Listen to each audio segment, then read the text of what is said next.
Welcome to Pixelated Zen presents Nostalgialess. This is episode 4, and today we'll be taking a look at The Amazing Spider-Man 2 for the Game Boy. Developed by Bit Studios, of dozens of mediocre games fame, and published by LJN, of terribly bad games infamy, the game was released in 1992 for the original Game Boy, and it strays wildly from its predecessor. In fact, the two games have almost nothing in common. The controls are pretty simple. A jumps, B punches. If you hold A, you'll do jump kick, and if you double tap it, you'll do a double jump or latch onto a wall if you're near one. If you're ducking and you press B, you'll fire a web shot. Other than that, you can fire web lines to swing from by jumping and pressing B. Select is used to switch to your equipped item, which is extremely important in this game. You have a finite amount of web fluid again, but this time you regain webbing by picking up egg sacs hanging from the ceiling, which is disturbing.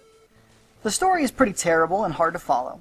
Spidey is somehow framed, and then Hobgoblin is flying around his apartment, and the city streets are filled with thugs with guns and flamethrowers. You are given absolutely no direction, so you wander around, entering doors when you can, and picking up random objects.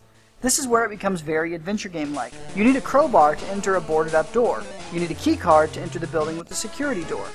You can't hurt Hobgoblin until you swing on his glider, which will cause him to fall to the ground where he becomes a boss. If you go all the way to the right, there is an electric fence that you can't jump over, and you'll die if you touch it. So you need to use the key that you got off of Hobgoblin to enter a building to grab a can of gasoline. You then use the can of gasoline on the Goblin glider so that it'll allow you to fly over the electric fence. That would be kind of cool if it hadn't taken me an hour of game time to figure out what I needed to do and where I needed to go. The rest of the game is similar, and there are no real levels, as you generally can progress to different areas anytime you please. So, just like an adventure game, be prepared for a lot of backtracking and being generally confused about what it is you're supposed to be doing, or what item you need and how to get it. As you continue onward, the story gets more and more stupid. The Human Torch, a friend of Spidey, arrives to tell you that Carnage is waiting for you in an amusement park. Carnage is one of Spider-Man's most dangerous, insane enemies. He also happens to be extremely weak to fire. So, the guy that controls fire just stopped by to let you know that a showdown to the death was awaiting you. Thanks. Only the first half of the game is like this. You need the crowbar to open up the boarded-up door, the key to get the gas to power the glider, the key card to get the antidote to defeat the lizard, defeat Graviton to turn on the power to the amusement park. On a side note, Graviton? Who the hell is Graviton? They couldn't have used Electro for the power station, where you're trying to turn the power grid back on? I mean, come on, that's a gimme with Spider-Man. That's where the adventure game style ends. Now you head to the amusement park, and you'll die over and over again until you want to break your goddamn Game Boy. You see, it turns out Carnage can't be hurt. You just have to avoid him. Excellent. Thanks again, Human Torch. Ass. So now the game becomes mostly a platformer. You web onto a roller coaster car that is made out of skulls and bird cages. And then you need to raise or lower your web in order to avoid hitting things and falling off the car. This gave me a lot of trouble, and other than not knowing what to do in the beginning, it was the most frustrating section of the game for me. After that, you get to the final tower to climb, and then onto Mysterio's blimp to fight him.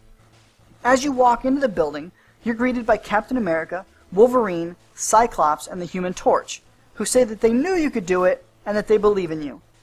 Then they leave and fucking go get a coffee. What the hell is wrong with these people? Just maybe, it'd be a bit easier to defeat bad guys if anyone stayed behind to help, let alone all of them. They were already there, waiting for Spider-Man to arrive. How about you take out Mysterio while you wait, huh? Anyway, after these idiots leave, you get to fight Mysterio. It's a pretty cool fight, aside from one thing. Clones of Mysterio appear all around, and you use your spider sense to tell which one is the real one, and then you hit him. That's all fine, and it's kinda cool. The problem is that, on the bottom floor in the exact middle, there's a hole. If you fall down this hole, you have to make your way back up the side of the building and start the fight all over again. That pissed me off more than a few times.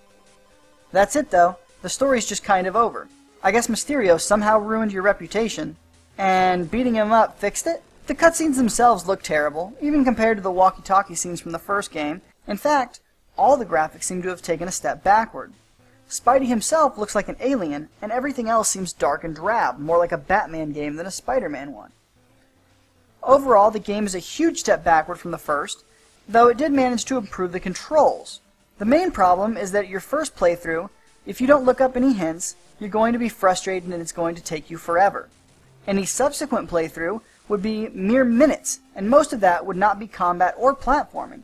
It's just not a very fun game, and I'm not sure why they changed the formula, other than the fact that it was to be an LJN game, and they figured mediocre wasn't bad enough. I wouldn't recommend that anyone play this, even hardcore Spidey fans. Hopefully its sequel makes a huge improvement because, while it had some interesting ideas, this game is garbage.